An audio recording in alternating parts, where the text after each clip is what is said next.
स्वागत है फिर से सभी मेरे प्यारे शिक्षार्थियों का इस YouTube चैनल में अध्ययन करने वाले तमाम मित्रों का, विद्यार्थियों का।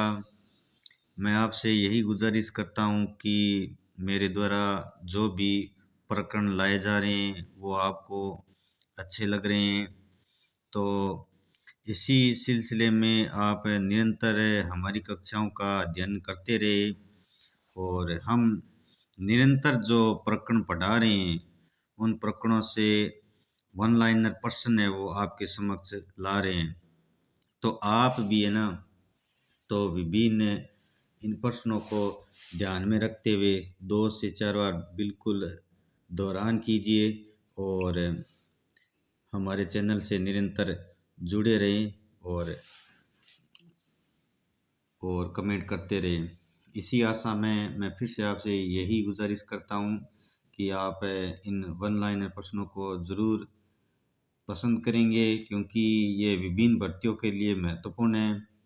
राजस्थान की जो भी शिक्षक भर्तियाँ हैं और कक्षा 12 के लिए विद्यार्थियों के लिए भी ये अच्छा अवसर है कि वो उदाहरण के माध्यम से जो सीधे से उनके परीक्षा में ये प्रश्न पूछ लिए जाते हैं उदाहरण देके, तो वो भी इनको याद करके ज़रूर इसमें सफल हो सकते हैं। तो शुरुआत करते हैं छंद अलंकार के महत्वपूर्ण प्रश्नों का सार संग्रह। जो पूर्व में वीडियो क्लास थी उनमें भी कुछ प्रश्न लेकर आए थे और बाकी महत्वपूर्ण प्रश्न है वो आज हम फिर लेकर आए हैं। तो शुरुआत करते हैं। कनक कनक ते सो गुनी मादकता अधिकाय या खाए बोराय, इन पंक्तियों में कौन सा अलंकार है? तो इन पंक्तियों में यमक अलंकार है। यमक अलंकार की यही विशेषता है कि एक शब्द एक से अधिक बार आए और उसका अर्थ भी अलग अलग प्रकट हो। तो इस प्रकार यहाँ कनक कनक है वो 2 बार आया है और 2 बार में ही उसका अर्थ है वो अलग उद्देश्य से निकल रहा है, इसलिए यमक अलंकार की आपको पहले परिभाषा भी बताई गई है। तो आप परिभाषा भी ध्यान में रखिए और उसके उदाहरण हैं उनसे आप जरूर परिचित होइए। आगे वाला प्रश्न, रहीमन पानी राखिए, बिन पानी सब सून, पानी गए उबरे मोती मन सुन, इन पंक्तियों में कौन सा अलंकार है? तो रहीमन पानी राखिए, बिन पानी सब सून, यानी पानी शब्द है वो बार बार आ रहा है और हर बार वो कुछ विशेष अलग तथ्य के लिए आ रहा है, इसलिए यहाँ जो अलंकार होगा वो आपका सलेश अलंकार होगा। क्योंकि सलेश अलंकार की परिभाषा यही है कि एक शब्द बार बार आए लेकिन उसका अर्थ भी विभिन्न अलग अलग रूप में है। तो यहाँ पानी राखिए, रहीमन जी कहते हैं कि पानी मतलब चरित्र है वो अच्छा रखना चाहिए, और बिना पानी सब सुन, पानी न उबरे मोती मानसुन, एक है वो समुद्र के लिए आया है कि मोती मानुष है वो चुनता है। इस प्रकार आपको ध्यान में रखना है कि पानी शब्द है वो विभिन्न तथ्यों के लिए अलग अलग रूप में आया है। आगे वाला, सोहत ओडे पीतपट श्याम सलोने गात, मानो नीलमणि सेल पर आतप पड़ियो प्रभात, इन पंक्तियों में कौन सा अलंकार है? तो एक अलंकार की हमने विशेष चर्चा की थी कि मानो मनु जानो जनु आदि शब्द आए तो वहाँ पर भी क्या होता है, उत्प्रेक्षा अलंकार होता है। और उत्प्रेक्षा अलंकार है वो उसमें उपमेय और उपमान होते हैं, इसलिए यहाँ पर हमें मानो शब्द है वो ध्यान में रखना है। मानो शब्द आते ही हमें कौन सा अलंकार कर देना है, उत्प्रेक्षा अलंकार। आगे वाला, माली आवत देख कर कलियन करे पुकार, फूले फूले चुन लिए कालई हमारी बार, इन पंक्तियों में कौन सा अलंकार है? तो इन पंक्तियों में अन्योक्ति अर्थात किसी अन्य का, जहाँ पर अन्योक्ति अलंकार में भी ये कहा गया है कि दूसरे की संभावना देखकर और वहाँ पर वर्णन किया जाता है। तो मालिक को आते देखकर कलियां हैं वो क्या कर रही है, पुकार, क्योंकि कलियों से ही फूल बनते हैं। तो फूल है वो उन्होंने चुन लिए, और जो कलियां हैं वो कल फूल बनकर खिलेगी। तो इसलिए वो कलियां कह रही है कि फूल तो चुन लिए, कल है हमारी बारी। तो इसमें किसी अन्य का यहाँ पर वर्णन किया गया है, इसलिए ये अन्योक्ति अलंकार है। आगे, तीन बेर खाती थी, वह तीन बेर खाती है, इन पंक्तियों में कौन सा अलंकार है? तो इसमें भी तीन बेर खाती थी, तीन बेर खाती है, तो यहाँ पर बेर और खाती शब्द दो बार आए हैं, और खाती थी और खाती है, इसलिए ये शब्द दो बार है और दोनों बार में ही अर्थ है वो अलग अलग रूप में प्रयुक्त हुआ है। इसलिए परिभाषा में भी हमने पढ़ा था यमक अलंकार की, इसलिए ये अलंकार हो गया यमक। ले चल मैं तुझे कनक, ले चल मैं तुझे कनक, जया भिक्षुक लेकर श्रवण जनक, इन पंक्तियों में कौन सा अलंकार है? तो इन पंक्तियों में उत्प्रेक्षा अलंकार है। ले चल मैं तुझे कनक, ज्यों, यहाँ पर ज्यों है, तो इसलिए यहाँ पर आपको ध्यान में रखना है कि जानो, ज्यों आदि शब्द आ जाए तो वहाँ पर कौन सा अलंकार होता है? उत्प्रेक्षा अलंकार होता है। फूले काश सकल मई छाई, जनु बरसा ऋतु प्रकट बढ़ाई, इन पंक्तियों में कौन सा अलंकार है? तो उत्प्रेक्षा अलंकार की परिभाषा बताइए। जनु, मानो, मनु, जनु आदि शब्द है वो आए, तो हमें इन शब्दों का ही ध्यान में रखना है। तो जनु वर्षा, क्योंकि यहाँ पर तुलना की जा रही है, फूले का सकल माई छाई, जनु वर्षा ऋतु प्रकट बढ़ाई, तो जनु जैसे कभी जैसे मान लिया जाए तो उसी प्रकार बताया, तो इसलिए यहाँ पर कौन सा अलंकार होगा? उत्प्रेक्षा अलंकार। उदो मेरा हृदय तल था एक उद्यान नया, शोभा देती अमित उसमें कल्पना क्यारिया थी, तो इस पंक्तियों में कौन सा अलंकार होगा? तो इन पंक्तियों में आपका रूपक अलंकार होगा, क्योंकि रूपक अलंकार की परिभाषा भी पढ़ी थी कि उपमान को उपमेय ही जहाँ पर मान लिया जाता है वहाँ पर रूपक अलंकार होता है। आगे, हनुमान की पूंछ में, हनुमान की पूंछ में लग न पाई आग, लंका सारी जल गई, गए निशाचर भाग, इन पंक्तियों में कौन सा अलंकार है? अतिशयोक्ति अलंकार है, क्योंकि परिभाषा में भी हमने पढ़ा था अतिशयोक्ति अलंकार की, जहाँ पर काव्य में बढ़ा चढ़ाकर प्रशंसा की जाए, बड़ाई की जाए, इन शब्दों में हमेशा अतिशयोक्ति अलंकार होते हैं। हनुमान की पूंछ में लग न पाई आग, लंका सारी, के हनुमान जी की पूंछ में आग ही नहीं लगी और लंका है वो क्या जल गई। तो इस प्रकार कवि ने अतिशयोक्ति अलंकार का अच्छा प्रयोग किया है। आगे वाला पढ़ते हैं। कहते हुए तो उत्तरा के नेत्र जल से भर गए, हिम के कणों से पूर्ण मानो हो गए पंकज। अब मान लिया, अर्थात जहाँ पर मानो शब्द आते ही हमें पता चल जाता है कि कौन सा अलंकार होता है, उत्प्रेक्षा, क्योंकि हिम के कणों से पूर्ण मानो हो गए, अर्थात मान लिए, पंकज अर्थात कमल नए, इन पंक्तियों में कौन सा अलंकार है? तो इन पंक्तियों में उत्प्रेक्षा अलंकार है। कुंदु इंदु, कुंदु इंदु समदे, उमा रमन करुणा अयन में कौन सा अलंकार है? तो उपमा अलंकार है इसमें। कुंदु इंदु समदे, सम सा सी से ये आ जाए और योजक चिन्ह आ जाए, हमने परिभाषा में पढ़ा है उपमा अलंकार की, सम सा सी से आदि चिन्हों से हमें पता चलता है कि जिससे तुलना की जाती है।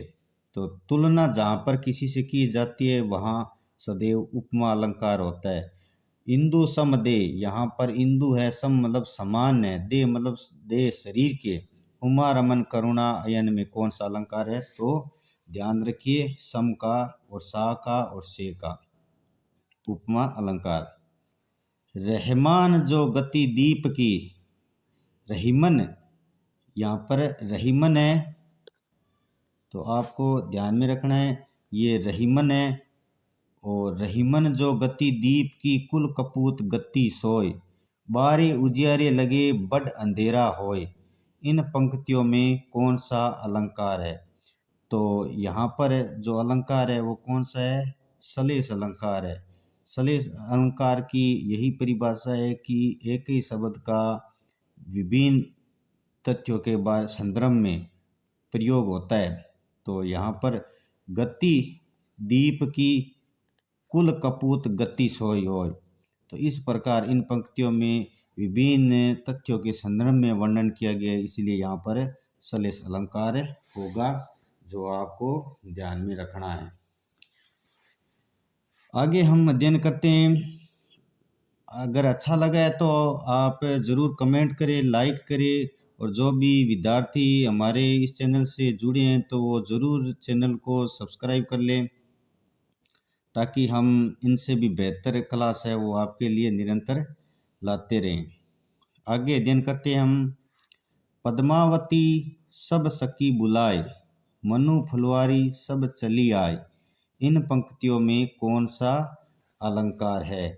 तो पद्मावती सब सखी बुलाए, मनु, मनु अर्थात मान लिया, फुलवारी सब चली आए। तो यहाँ पर मनु शब्द आते ही हमें पता चल गया कि यहाँ पर कौन सा अलंकार है।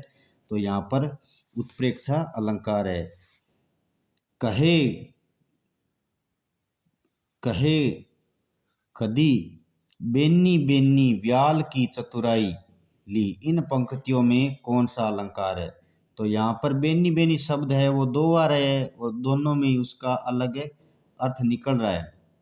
तो हमें ये बात ध्यान में रखनी है कि जो शब्द दो बार आए और निश्चित तौर पर उसका अर्थ दो बार भी अलग अलग तथ्यों के संदर्भ में ही किया जा रहा है, तो वहाँ पर निश्चित रूप से यमक अलंकार ही होगा। तो यहाँ पर कौन सा अलंकार है? यमक अलंकार है। आगे, मधुबन की छाती को देखो, सूखी कितनी इसकी कलियां। इन पंक्तियों में कौन सा अलंकार है? मधुबन की छाती को देखो, सूखी कितनी इसकी कलियां। इन पंक्तियों में कौन सा अलंकार है? तो इन पंक्तियों में आपका सलेस अलंकार है, क्योंकि मधुबन है वो उसका वर्णन है वो विभिन्न अलग अलग संदर्भ में, कई संदर्भ में किया गया है। छाती को देखो, सूखी कितनी इसकी कलियां, तो इसका संदर्भ है वो विभिन्न संदर्भों में किया गया है, इसलिए कौन सा अलंकार हो गया? सलेस अलंकार हो गया। ज्यों ज्यों बड़े श्याम रंग, ज्यों ज्यों श्याम रंग, त्यों त्यों उज्जवल होय। इन पंक्तियों में कौन सा अलंकार है? तो यहाँ पर एक शब्द है ज्यों ज्यों, बड़े श्याम रंग, श्याम का रंग अर्थात काला हो गया, त्यों त्यों उज्जवल होय। यहाँ पर विरोध का ही आभास हो रहा है, क्योंकि श्याम का रंग काला होते होते देख उसमें उज्ज्वलता की ओर बताया गया है। तो यहाँ पर विरोध हो रहा है, काले का उज्जवल बनाना। इस प्रकार यहाँ पर कौन सा अलंकार होगा? विरोधाभास अलंकार। ये परीक्षा की दृष्टि से अति महत्वपूर्ण प्रश्न है और कई बार परीक्षा में पूछा गया प्रश्न है, इसलिए आप इसको याद कर लीजिए, जरूर इसका दोहरान बार बार कीजिए। आगे, काली घटा का घमंड घटा। इन पंक्तियों में कौन सा अलंकार है? विभिन्न परीक्षाओं में पूछा गया प्रश्न, अति महत्वपूर्ण प्रश्न है। काली घटा, यहाँ पर काली घटा है, जो गलती से टाइपिंग हो गया है, ये घटा है जो टाइपिंग मिस्टेक हुआ है।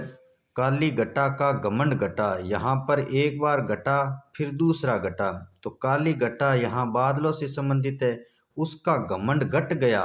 तो एक बार घटा बादल के रूप में प्रयुक्त हुआ, दूसरी बार घमंड के घटने में हुआ है। तो घटा शब्द का दो बार प्रयोग किया गया है और दोनों ही अलग अलग संदर्भ में प्रयोग किया गया है, इसलिए यमक अलंकार है। और यमक अलंकार की परिभाषा भी है, एक शब्द दो बार आए या दो से अधिक बार आए और उसका हर बार अर्थ है वो अलग निकल जाए, इसलिए वहां पर कौन सा अलंकार होता है, वहां पर सदैव ही यमक अलंकार होता है। आगे हम अध्ययन करें, ऊंचे घोर मंदिर के अंदर रहने वाली, ऊंचे घोर के मंदिर के अंदर रहती है, इन पंक्तियों में कौन सा अलंकार है।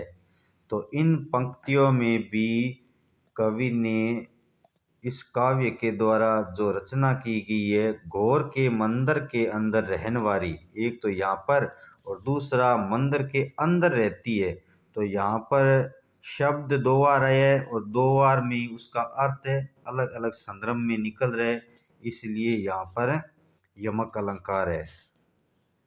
नवल सुंदर श्याम शरीर, इन पंक्तियों में कौन सा अलंकार है। नवल सुंदर श्याम शरीर, सीधा सा इसमें वर्णन कर दिया गया है कि नवल सुंदर श्याम, जो नवरूप और सुंदर श्याम शरीर के बारे में वर्णन किया गया है, अर्थात उल्लेख किया गया है, इसलिए जहाँ पर सीधा सा उल्लेख किया जाता है वहाँ पर कौन सा अलंकार होता है, वहाँ पर सदैव उल्लेख अलंकार होता है। यह देखिए अरविंद से शिशु वृंद के सो रहे हैं, इन पंक्तियों में कौन सा अलंकार है। बहुत ही अच्छा प्रश्न है, परीक्षा में भी पूछा गया है, थोड़ा सा ध्यान देने की बात है हमें। यह देखिए अरविंद से, यहाँ पर क्या आ रहा है, से आ रहा है, अरविंद से शिशु, शिशु को किसके समान मान लिया गया, अरविंद से। और उपमा अलंकार की हमेशा यही विशेषता होती है कि दूसरे से तुलना करना। यहाँ पर शिशु वृंद है वो अरविंद से अर्थात कमल से, वृंद कैसे सो रहे हैं अर्थात वो कोमल से, कमल होता है कोमल, उसी रूप में वो क्या करें, सो रहे हैं। और से अर्थात जिसे तुलना की जाती है, तो वहाँ पर उपमा अलंकार होता है, इसीलिए ये उपमा अलंकार का अच्छा उदाहरण है। तो मैं आपसे आशा करता हूँ कि मेरे द्वारा जो भी आपको इस वीडियो क्लास में अलंकार के जो प्रश्न है वो आपको बताए जा रहे हैं वो वास्तव में पसंद आ रहे हैं, तो आप ज़रूर लाइक कमेंट ज़रूर कीजिए। जो भी विद्यार्थी अध्ययन करने वाले हैं उनको भी आप आगे भेजिए और हमें भी उत्साहित करते रहे, ताकि हम इनसे भी बेहतर क्लास है और हिंदी सामान्य व्याकरण से संबंधित जो भी प्रकरण है वो प्रत्येक प्रकरण से वन लाइनर प्रश्न रूप में आपके लिए आगे क्लास लाते रहें। तो आगे हम फिर देखते हैं वन लाइनर प्रश्न अच्छे अलंकार के। इस काल मारे क्रोध के तन कांपने उनका लगा, मानो, यहाँ पर देखो मानो शब्द है, हमें पढ़ते ही ध्यान में आ जाना चाहिए कि उसमें कौन सा अलंकार होगा।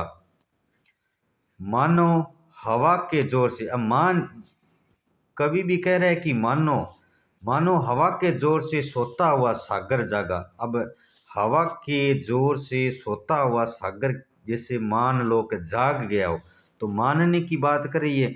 जहाँ पर मनु, मानो, जनु, जनो आदि शब्द आए तो वहाँ पर कौन सा अलंकार होता है, उत्प्रेक्ष अलंकार होता है। इन पंक्तियों में कौन सा अलंकार है, तो इन पंक्तियों में उत्प्रेक्ष अलंकार का बहुत ही अच्छा उदाहरण है जो आपको याद रखना है और इसका बार बार जरूर दोहरान करना है।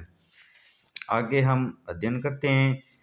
यह दीप सिक्का सी शांत सी, अब यहाँ पर ही क्या आ गई, सी आ गई, सी से सा योजक चिन्ह, शांत भाव से लीन इन पंक्तियों में कौन सा अलंकार है? सी मतलब उसके समान तुलना की जा रही है यहाँ पर, और वहां उत्प्रेक्षा में क्या किया जा रहा था, उसको मानने की बात कही जा रही थी, और यहाँ पर तो मान ही लिया गया है। ये दीपशिखा सी शांत, ये दीपशिखा सी शांत भाव से लीन इन पंक्तियों में कौन सा अलंकार है? तो इन पंक्तियों में सी सा सी से योजक चिन्ह आदि आए तो वहां उपमा अर्थात तुलना की जा रही है, तो उपमा अलंकार आपका हो जाएगा। मकबल के झूले पड़े हाथी सा, इन पंक्तियों में कौन सा अलंकार है? तो ध्यान और गौर देने वाली बात है, मकबल के झूले हैं, पड़े हैं हाथी सा टिल्ला। अब टिल्ला है वो किसके समान है? हाथी, हाथी सा, तो यहाँ पर सा आ गया, सा आते ही, और यहाँ पर यह भी परिभाषा में ध्यान में रखना है कि जिसको उससे तुलना की जाती है टिल्ले से, तो हाथी सा टिल्ला है, तो इन पंक्तियों में कौन सा अलंकार है? और सा का भी हमें ध्यान में रखना है, तो ये फिर से कौन सा अलंकार आ गया? उपमा अलंकार। तब सो बेहतर सम में शिला सा जम जाएगा, शिला सा, तब तो बेहतर जो समय है वो शिला, शिला अर्थात पत्थर की होती है, उसके समान जम जाना, सा यानी उसके समान तुलना की जा रही है, यहाँ पर भी सास है वो आ रहा है, इसलिए इन पंक्तियों में कौन सा अलंकार हो जाएगा? इन पंक्तियों में भी आपका उपमा अलंकार आ जाएगा। तो 2 से 4 बार हम उदाहरण भी ऐसे बार बार ला रहे हैं ताकि से सा सी योजक चिन्ह वाले बार बार आपके सामने ऐसे उदाहरण आए तो आपको पढ़ते समय भी याद हो जाएगा। और मनो मानो जनो ये उत्प्रेक्षा अलंकार है, और रूपक अलंकार की परिभाषा ये है कि उपमान को उपमेय मान ही लिया जाता है, और उन दोनों के बीच में भी योजक चिन्ह होता है, लेकिन 2 शब्द होने जरूरी है। 2 शब्दों में जो योजक चिन्ह आता है वहां पर हमेशा रूपक अलंकार होता है। इसलिए उपमा, उत्प्रेक्षा और रूपक अलंकार हमेशा एक जैसे होते हैं, लेकिन थोड़ा सा हमें इनके बारे में ध्यान रखना चाहिए ताकि हम इनको आसानी से पहचान ले। बार बार इनके विभिन्न उदाहरण हमारे तरफ से बहुत सारे उदाहरण लाने का सार्थक प्रयास किया गया है, फिर भी मैं आप विद्यार्थियों से आशा करता हूं कि आप भी इनके विभिन्न उदाहरण है ना वो जरूर देखते रहिए, ताकि इनसे जुड़े हुए जो हमारे मन में जो डाउट होता है, जो कन्फ्यूजन होती है, जो एक भ्रम, जो भ्रांति होती है, वो भ्रांति है वो हमारे द्वारा समाप्त हो जाए। तो इसी संदर्भ में अब हम आगे पढ़ते हैं। चरण कमल बंदो हरि राई, इन पंक्तियों में कौन सा अलंकार है? तो जैसे ही हम बात कर रहे थे और अगला अलंकार आ गया इसी संबंध में कि चरण कमल। अब जो कमल है और उसके पहले क्या है? चरण, चरण कमल। अब चरण क्या कमल है? होता है नहीं होता है, लेकिन यहाँ पर चरण कमल अर्थात कमल को चरण मान ही लिया गया है। और मैंने पहले भी आपको बताया गया है कि जो उपमान होता है उसको उपमेय अर्थात जिसका मान दिया जाता है और जिसके बारे में बताया जाता है उसको मान ही लेना हमेशा रूपक अलंकार होता है। तो यहाँ पर कमल है वो चरण क्या है? कमल है, बंदोहरी, इसलिए यहाँ पर अलंकार है वो रूपक। बहुत ही अच्छा प्रश्न है। आप रूपक अलंकार से भी विभिन्न उदाहरण है वो जरूर देखिए। या मुरली मुरली दर की, अदरन की दरी अदरा, इन पंक्तियों में कौन सा अलंकार है? तो इन पंक्तियों में आपका यमक अलंकार है। और यमक अलंकार की भी बार बार यही परिभाषा बताई जाए कि जहाँ पर 2 शब्द आए या 2 से अधिक आए और हर बार एक उनका अलग ही अर्थ निकले। यहाँ पर मुरली और मुरलीधर 2 शब्द आए हैं, तो मुरली है जो बांसुरी है और मुरलीधर जिसको धारण करने वाला श्री कृष्ण। तो यहाँ पर एक मुरली से अर्थ हो गया बांसुरी और दूसरी जो बांसुरी को धारण करने वाले अर्थात श्री कृष्ण। तो बहुत ही अच्छा उदाहरण है। अद्रन की दरी अद्रा, इन पंक्तियों में कौन सा अलंकार है? तो वो आपका यमक अलंकार हो जाएगा। मैया मैं तो चांद खिलौना लेऊं, इन पंक्तियों में कौन सा अलंकार है? तो इन पंक्तियों में रूपक अलंकार है। रूपक अलंकार की परिभाषा आपको बताएगी कि उपमान को उपमेय ही मान लिया जाए, अर्थात चांद को खिलौना ही मान लिया गया है। मैया मैं तो चांद खिलौना लूंगा, अर्थात जो खिलौना लेगा बालक वो कौन सा लेगा? चांद का ही खिलौना लेगा। इसलिए वहां पर कौन सा अलंकार होगा? वहां पर रूपक अलंकार होगा। अच्छे अच्छे उदाहरण हैं, जरूर देखिए और रुचि से देखिए और देखने वाले को भी आगे जरूर भेजिए। मुझे आशा है कि मेरे द्वारा जो क्लास है वो आपको जरूर बेहतर अच्छी लगी होगी। तो आप प्लीज़ कमेंट जरूर कीजिएगा, ताकि हमें भी हमारा मनोबल है वो उत्साहित होता है, ताकि हम इससे भी आगे जो बेहतर क्लास बनाने का सार्थक प्रयास करेंगे। मुख बाल की रवि सम, सम सा सी से योजक चिन्ह, ये देखो पढ़ते ही हमें जब इन शब्दों का पता लग जाता है तो वहाँ कौन सा अलंकार होता है? उपमा अलंकार। लाल होकर ज्वाला, सम मतलब किसके समान हो गई? रवि सम लाल होकर ज्वाला संबोधित हुआ। इन पंक्तियों में कौन सा अलंकार है? तो इन पंक्तियों में उपमा अलंकार है। सम सा सी से योजक चिन्ह। तो आप जरूर इसका दोहरान कीजिए। आगे वाला कनक कनकते सो गुनी, मादकता अधिकाय, बा खाए बोराय जग खाए बोराय। यहाँ पर कनक कनकते मादकता अधिकाय, वाह खाए बोराय जग खाए बोराय, इन पंक्तियों में तो थोड़े सी ध्यान देने की बात है कि दो शब्द दो बार आए हैं या दो बार से अधिक भी आ सकते हैं, लेकिन आपको ध्यान में रखना है कि जरूर इन अगर हमें पंक्ति का आशय भी स्पष्ट नहीं हो रहा है तो भी ध्यान में रखिए, शब्द दो बार आए हैं तो जरूर उनका अर्थ भी अलग अलग संदर्भ में दिया गया है। तो वहां पर हमें कौन सा अलंकार करना है? यमक अलंकार करना है। पानी गए न उबरे मोती मानस चून, इन पंक्तियों में कौन सा अलंकार है? तो पानी का वर्णन यहाँ पर कई संदर्भ में किया गया है और ये प्रश्न वापिस भी आया है, लेकिन बहुत अच्छा प्रश्न है और कई बार परीक्षाओं में भी पूछा गया है। तो पानी शब्द यहाँ एक बार आया है, लेकिन एक बार शब्द जहाँ आए और विभिन्न संदर्भों में उनका उल्लेख किया जाए तो यहाँ पर पानी इज्जत के लिए भी है, पानी मनुष्य के लिए भी है और समुंदर आदि। चून का अर्थात चुनना होता है जिसमें मिलाने के लिए भी पानी की आवश्यकता होती है, इसलिए पानी का जो संदर्भ वर्णन है वो अनेक चीज़ों के बारे में किया गया है और जहाँ पर अनेक चीज़ों के बारे में एक ही शब्द का वर्णन किया जाए वहाँ पर सलेस अलंकार होता है और दो शब्द आए और दोनों का अलग अलग अर्थ निकले तो वहाँ पर यमक अलंकार होता है।